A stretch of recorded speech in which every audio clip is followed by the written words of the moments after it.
guys! So for today's video, isi-share ko naman sa inyo ang aming buhay dito sa North Carolina after moving out of California. At ito nga kagad ang bumungad sa amin, ang kanilang mountains and tall trees. Actually, boundary pa ata to ng Tennessee papuntang North Carolina, but look at that. Super nakaka-relax lang din talaga at nakaka-happy na tingnan itong ganitong mga scenic drives. Naabutan din pala namin yung transition from spring to summer, kaya ganito din kaganda yung mga colors ng trees nila dito. Imagine sa fall, no, mas lalo siguro maganda yung mga tall trees dito dahil magbabago uli yung colors nila. At alam nyo ba guys, kala namin ni Austin matatapos din to mga tall trees na to habang nagdadrive kami, but shockingly, hindi guys, ganito talaga yung view nila habang nagdadrive, especially sa mga freeways. Dumaan din muna pala kami dito sa Asheville dahil kilala din tong town na to sa kanilang scenic view. At hindi naman kami nalugi sa aming side trip dito kahit super saglit lang. And finally, we are here sa aming munting tahanan. Dito pala kami magstay sa hotel for few months. Who knows until when? I guess until Austin's project is done. So pinili naming magstay dito sa hotel dahil na nga din sa type of work ni Austin na kailangan flexible din talaga kami. If ever man na kailangan uli naming lumipat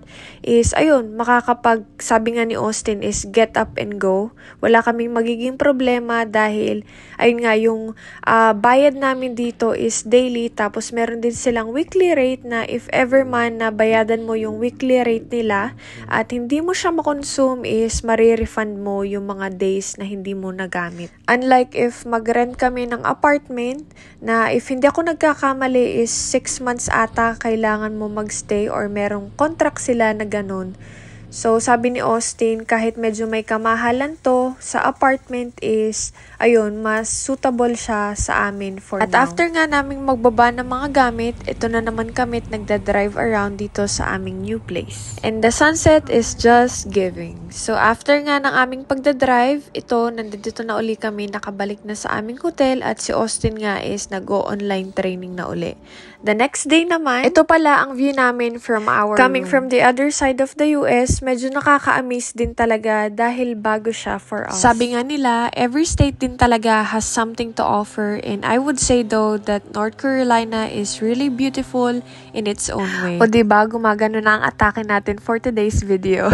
Kidding aside, hindi pa din talaga nagsisink in sa akin ang lahat-lahat. So many unexpected things happened this year. Imagine, half a year pa lang tayo guys. Who knows what will happen on the next half, but we are just going with the flow right now. 2024 I would say is really something else, but still we are so thankful and so excited for the next chapter of our life. Anyways, back to this video guys. Dito pala namin celebrate ni Austin ang aking 28th birthday sa Hibachi Place na malapit sa aming hotel. First time ko actually makatry sa ganito at meron nga silang pa-mini bar dito, tapos ito pala yung name ng place. Meron din sila ditong paprisu. Hindi ko alam kung anong tawag dyan guys, basta masarap yan. Tapos ayan, meron din silang pasalad. At sa mga puntong to, super sama na ng pakiramdam ko guys dahil sa amoy ng hipon. Unfortunately, allergic ang atin yung girl sa mga ganito, kaya ayan, mukhang hindi na kami mauulitan dahil malulugi lang din talaga kami. Masarap naman yung in-order ko na salmon, but all in all, maganda naman yung place nila. Kung babalik ba kami dito, baka hindi na guys. For the experience lang. And after nga naming mag-dinner is we head over sa aming hotel na nga din para makapagpahinga. At ito nga guys, the next day nga, ito na naman kami, paalis na naman. Medyo umuulan pa nga nito. Bala kasi naming mag-drive around dito sa Greensboro, kaya wala din talagang makakapigil kahit ulan pa yan.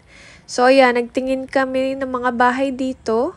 Hindi ko matandaan kung sa Greensboro area ba to or sa High Point or sa Lexington. But ganito guys yung mga bahay dito. Mga newly built siya. And I would say na magaganda din talaga yung mga bahay dito. At sabi nga ni Austin, every state, iba-iba yung structure ng bahay or iba-iba yung materials na ginagamit. Depende sa lugar, sa weather na din, kumbaga. And after that, ito nga si Austin, nakuha na ang kanyang bagong work truck at gusto nga daw niya sa akin ipakita. So, papakitaan daw tayo ni Austin ang kanyang work truck. This is Austin!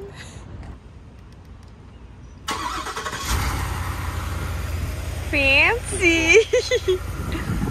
Okay, let's open it. Can we open it even with that? Nabano.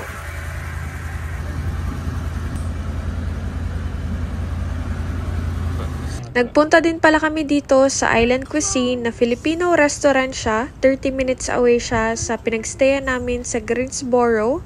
Bali, ito is located sa Clemons, North Carolina. So, if taga dito kayo guys, you should check this out. But ayun nga, dahil close sila, ayan, nandito kami. Dito kami bumagsak sa Outback. Medyo dumadalas na nga din yung pagkain namin sa labas. Dahil na din, minsan na lang kami magkita guys ni Austin simula nung nag-start na kami both mag-work. Fortunately, para sa akin, na-transfer ko yung work ko from California dito sa North Carolina. Downside is night shift lang yung available nila. So, night shift ako. Tapos si Austin naman work 6 days a week. Tapos minsan pa guys, malayo yung pinagwo-workan ni Austin kaya kailangan niyang mag-hotel kung nasa saan siya. So, sa separate hotel kami nag-stay guys. So, Sunday ng hapon, dun lang din talaga kami nakakapag-banding ng medyo mahaba-haba kaya sabi niya, ayun daw yung isa-set namin na every Sunday ng hapon, kakain kami sa labas. Laundry day!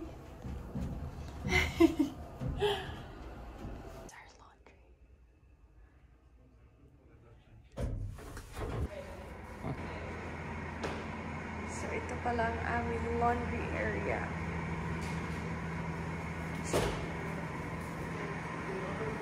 Go. Okay, which one is you want that? Does it look clean?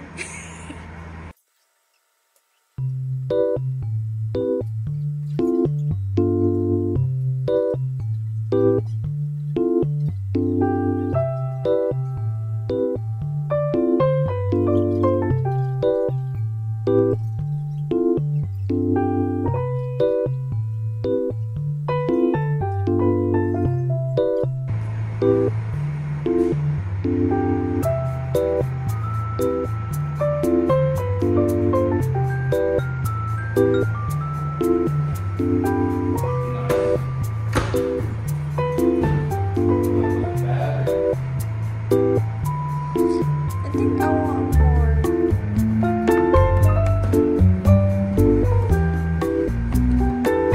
Instruction, open dispenser door. Which one is A?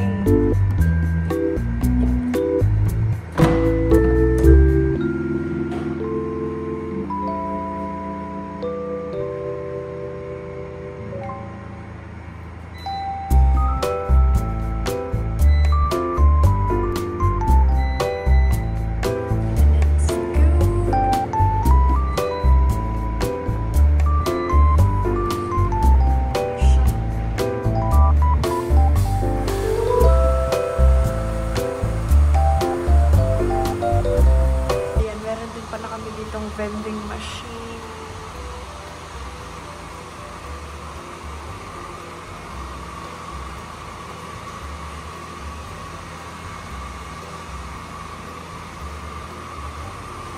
Meron din mga drinks.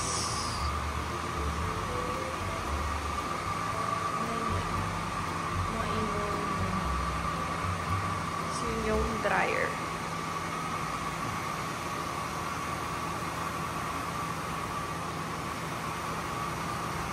So, washer is done. Gonna have to put it in the dryer. How much is it, babe? $2 per load? Yeah, $2 per load. Okay. Let's go. Yours is probably going to be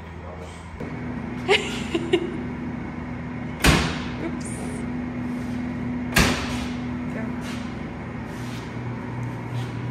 It's yours. I'm doing medium. Yeah. It gets hot though. Or we just do low temp. That's fine. Sinigang for lunch and maybe dinner too. Hey, you look good. What are you eating? Sinigang. Sinigang. It's one of your fave.